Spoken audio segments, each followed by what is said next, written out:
గత తెలుగుదేశం ప్రభుత్వం హయాంలో ఏలేరు ఆధునీకరణ పనుల నిమిత్తం 150 కోట్ల రూపాయల నిధులను మంజూరు చేయించి పనులు ప్రారంభిస్తే ఈ వైసీపీ ప్రభుత్వం ఆ పనులను నిలుపుదల చేయడం దారుణమని తెలుగుదేశం పార్టీ రాష్ట్ర అధికార ప్రతినిధి పిఠాపురం మాజీ ఎమ్మెల్యే వర్మ ఆవేదన వ్యక్తం చేశారు. గొల్లప్రోలు నగర పంచాయతీలో మాజీ ఎమ్మెల్యే వర్మ ఆధ్వర్యంలో బాబు ష్యూరిటీ భవిష్యత్తు గ్యారంటీ మన ఇంటికి మన వర్మ కార్యక్రమాలను నిర్వహించారు. తెలుగుదేశం పార్టీ నాయకులు కార్యకర్తలతో కలిసి మాజీ ఎమ్మెల్యే వర్మ ఇంటింటికి వెళ్లి గత తెలుగుదేశం ప్రభుత్వం హయాంలో గొల్లప్రోలు నగర పంచాయతీకి చేసిన అభివృద్ధిని వివరిస్తూ కరపత్రాలు పంచారు. ఈ సందర్భంగా మాజీ ఎమ్మెల్యే వర్మ మీడియాతో మాట్లాడారు.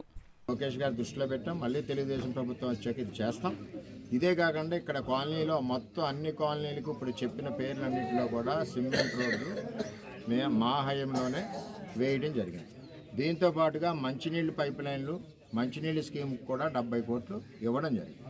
అదే కాకుండా 2000 టిట్కో ఇల్లులు అపార్ట్మెంట్లు మేము ఎలక్షన్ ముందు శాంక్షన్ చేయడం జరిగింది. ఆ అపార్ట్మెంట్లు పక్కకు పెట్టి ఎక్కడో బురదమయం అయిపోయి దారి లేని ఏరియాలో వారికి కమిషన్లు వస్తుందని చెప్పి ఎంపీ ఎమ్మెల్యే కలిసి అక్కడ పట్టాలు ఇచ్చారు.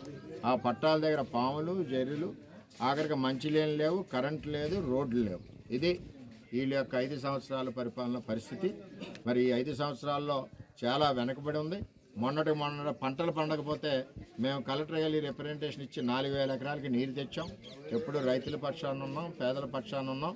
ఈ కాలనీలు అభివృద్ధికి ఉన్నాం. ఆడపడుచులందరూ కూడా పిల్లలు కనీసం బయటికి రాని పరిస్థితి, పాములు కప్పలు ఇంట్లో ఉండి వంట చేసుకోలేని పరిస్థితి ఉంది కాబట్టి ఏలేరు ఫేజ్ 2ని మేము తీసుకొచ్చాం. దాన్ని ఈ ప్రజాప్రతినిధులు ఇద్దరు రద్దు చేశారు. ఎందుకు రద్దు చేశారో నేనే ఒక్కరినే వస్తాను, మీటింగ్లో చెప్పాల్సిన బాధ్యత ఉంది. రద్దు చేసిన దాన్ని జగన్మోహన్ రెడ్డి గారు ఇక్కడ కాపు నేస్తంలో మళ్ళీ మొదలెడతానని చెప్పారు. ఇప్పటికి సంవత్సరం 5 మాసాలైంది, ఇప్పటి వరకు ఎందుకు మొదలెట్టలేదు? ఇవన్నీ కూడా గొల్లప్రోలు నగరవాసులందరూ కూడా అర్థం చేసుకోవాలి.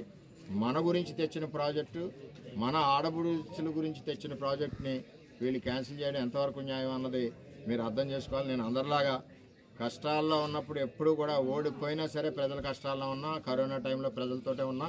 కరోనా 3.5 ఏళ్ళు వీళ్ళు కనపడలేదు, ఇప్పుడు వస్తూ ఉన్నారు. వారం రోజులు 20 రోజుల ముందు ఎలక్షన్లకి బాగున్నారని ఈ పొన్నూరు వాళ్ళందరూ కూడా మరి అర్థం చేసుకోవాలి. నేను స్థానికుడిని, మరి ఇక్కడ అభివృద్ధి కోసమే నేను పోరాడుతూ ఉన్నాను, నిరంతరం ప్రజల్లో ఉన్నానని అందరినీ ఆశీర్వదించమని